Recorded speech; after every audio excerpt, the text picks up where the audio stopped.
Καλησπέρα, να είμαστε πάλι και σήμερα εδώ με μια άλλη γλώσσα προγραμματισμού αυτή τη φορά, πιο συγκεκριμένα τη γλώσσα Forth που αναπτυχθήκε εκεί στις αρχές του 1970. Ας δούμε πάλι σήμερα ένα παράδειγμα την οικονομία, πάλι ένα απλό παράδειγμα, μια συνάρτηση ζήτησης και μια συνάρτηση προσφοράς, να δούμε πώς γίνεται οι υπολογισμοί και επίσης πώς εμφανίζονται κάποια από τα λόγια που θέλουμε ή η συνάρτηση πώς μπορεί να εμφανιστεί. Λοιπόν, ας φορτώσουμε τη γλώσσα μας, άρα βάζουμε τη δισκέτα μας και πληκτρολογούμε Forth.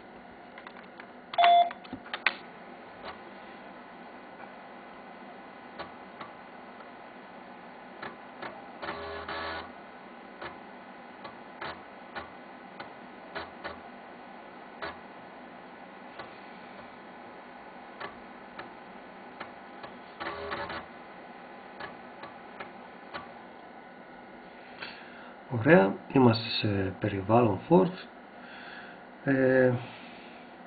και πάμε να δούμε, έστω να γράψουμε τη συνάρτηση, έτσι να δώσουμε μια τιμή και τη συνάρτηση την οποία θα γίνουν οι υπολογισμοί. Άρα ας γράψουμε πρώτο κομμάτι που θα εμφανιστεί στην οθόνη. Άρα θα κάνουμε πρώτα ένα προγραμματάκι, μια ρουτίνα δηλαδή για αυτό που θα εμφανιστεί στην οθόνη και έπειτα μια ρουτίνα για τους υπολογισμούς. Άρα αν το ονομάσουμε, ξεκινάμε την συνάρτησή μας έτσι με άνω κάτω τελεία, ας την ονομάσουμε Z από ζήτηση. Ωραία, και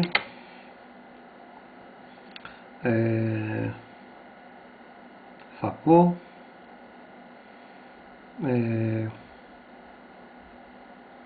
θα βάλω για να εμφανίσω, για να γραφτεί ένα κείμενο στη Forth, γράφω τελεία και διπλά ομοιωματικά, άρα θα πω, αφήνω κενό για, ας βάλουμε κεφάλαια, για ίσον, ας μας βάλουμε 4. Ωραία, αυτό που προσέχουμε εδώ είναι να αφήνουμε κενά μεταξύ κάθε φράσης που γράφουμε, έτσι, γιατί αλλιώς δεν θα μπορέσει να το διαβάσει, θα μας βγάλει error.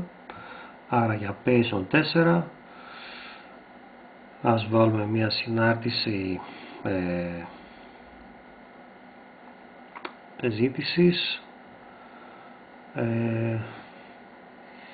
ας πούμε η Q ίσον πλην 2 P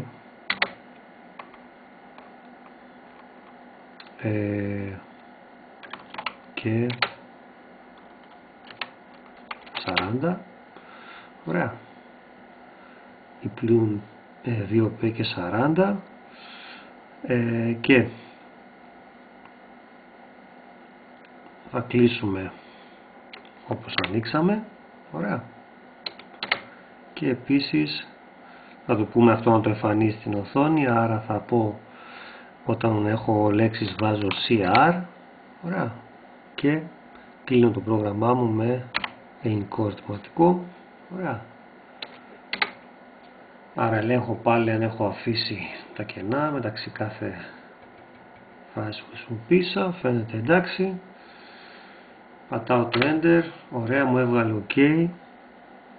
Άρα έχω αυτό που θα γραφεί αρχικά στην οθόνη, Πάμε να κάνουμε και τους υπολογισμούς μας. Άρα θα πω μια δεύτερη ρουτίνα. Ωραία. Θα την ονομάσω κατευθείαν ψ ίσον για να μου βγάλει το αποτέλεσμα κατευθείαν. Δηλαδή το όνομα της ρουτίνας θα είναι και ψ ίσον και γι' αυτό θα μου εμφανίζει κιόλας, για να μην ξαναγράφω λόγια. Μάλλον όχι ψ ίσον, Q1. Έτσι το ψ είναι το Q1 ίσον, και πάμε να γράψουμε εδώ πέρα. Έχω την πλην 2 P συν 40 για P ίσον 4. Άρα θα πω μείον 2. Ωραία. Και θα βάλω την τιμή κενό, δίνω την τιμή 4. Ωραία. Άρα πλην 2 επί 4. Ωραία, βάζω το επί μετά. Ωραία, το 40 και το συν. Ωραία, εδώ βλέπουμε ότι είναι ακριβώς αντίστροφα. Οι τελεστές μπαίνουν στο τέλος των αριθμών, έτσι, αντίστροφα από τη λύση που έμπαιναν στην αρχή, έτσι. Γι' αυτό κιόλας το δείχνουμε σε αυτή τη στιγμή, επειδή κολλάει έτσι να δείξουμε ότι είναι ακριβώς το αντίθετο στις πράξεις. Ωραία. Άρα συν, και για να το εμφανίσει τελεία και ερωτηματικό για να κλείσει η ρουτίνα μας. Ωραία. Άρα πλην 2 έδωσε τιμή 4. Ωραία. Και αν είμαστε εντάξει, πατάμε το Enter. Ωραία, μας βγάζει OK. Οπότε από Z, ωραία, Z ονόμασα πρώτα τα λόγια που πρέπει να πω, άρα πατάω Enter. Z μικρό, ναι, όχι Z, το ονόμασα Z μικρό, έβαλα Z κεφάλαιο, έτσι, και αυτό πρέπει να το προσέχουμε εδώ πέρα στη fourth. Άρα θα πω Z και Enter. Ωραία, μου λέει για P ίσον 4 Q ίσον πλην 2P και 40. Ωραία, θα γίνει ίσον με Q1.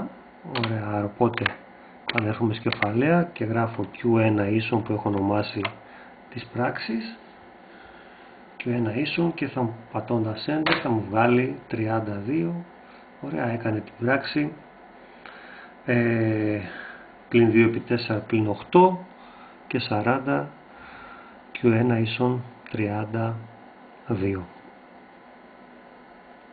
Ωραία, οπότε μπορώ να πατήσω και ένα CLS και να το δούμε από την αρχή. Ωραία, πατώντας Z, όχι όμως Z μικρό που το ονόμασα, για P ίσον 4, η Q ίσον πλην 2P και 40, θα γίνει ίσον με Q1 ίσον το όνομα που έδωσα στην συνάρτηση, στις πράξεις δηλαδή της συνάρτησης, πατάω Enter, θα γίνει 32. Ωραία. Αντίστοιχα μπορώ να γράψω και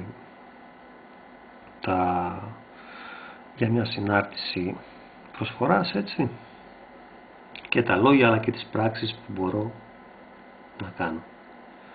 Ωραία, αυτό σαν μια εισαγωγή στη fourth, η οποία έχει πάρα πολλά πράγματα για να δει κανείς, έτσι, αλλά δεν είναι επί του παρόντος. Ωραία, αυτό σαν μια πρώτη εισαγωγή, μιας και είχαμε δει τη λύση την προηγούμενη φορά και συγκρίνοντας με άλλες γλώσσες όπως η Basic, έτσι, και πώς είχαμε δουλέψει, ώστε να είναι σε μια σειρά ολοκληρωμένα. Ωραία. Αυτά για αυτή τη φορά. Μέχρι την επόμενη φορά, να είσαστε καλά. Γεια σας.